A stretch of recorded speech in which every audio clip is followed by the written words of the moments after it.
ಸುಪ್ರಭಾತ ಸ್ಪರ್ಧೆಯ ಬಹುಮಾನ ವಿತರಣೆಯನ್ನು 50 ವರ್ಷ ಸುವರ್ಣ ಮಹೋತ್ಸವದ ಕಾರಣ ಕಟ್ಟಡದ ನವೀಕರಣಕ್ಕಾಗಿ 21/3/2026ರಂದು ಏರ್ಪಡಿಸಲಾಗಿತ್ತು.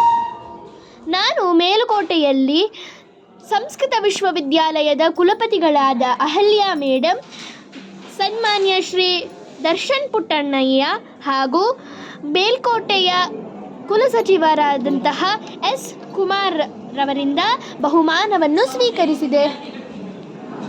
ವಿದ್ಯಾರ್ಥಿಗಳಿಗೆ ಸಂಸ್ಕೃತ ಓದಲು ಉತ್ತೇಜಿಸುವ ಸಲುವಾಗಿ ಪ್ರತಿ ವರ್ಷವೂ ಅನೇಕ ದಾನಿಗಳ ಸಹಾಯದಿಂದ ರಾಜ್ಯ ಮಟ್ಟದ ವಿವಿಧ ಸಂಸ್ಕೃತ ಸ್ಪರ್ಧೆಗಳನ್ನು ಏರ್ಪಡಿಸುತ್ತಾ ಬಂದಿದೆ. ಪ್ರಸಕ್ತ 2025-26ನೇ ಸಾಲಿನ ಸ್ಪರ್ಧೆಗಳು ದಿನಾಂಕ 7/2/26ರಂದು ಸಂಸ್ಥೆಯಲ್ಲಿ ನಡೆಸಲಾಯಿತು.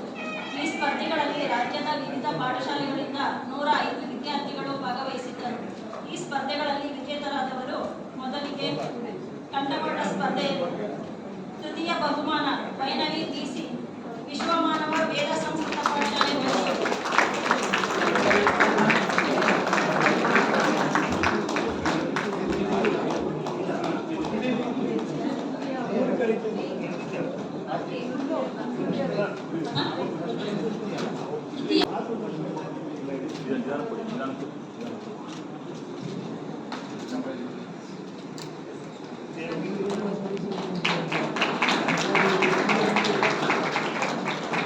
ಸರ್ವಂ ಶ್ರೀಕೃಷ್ಣಾರ್ಪಣಮಸ್ತು.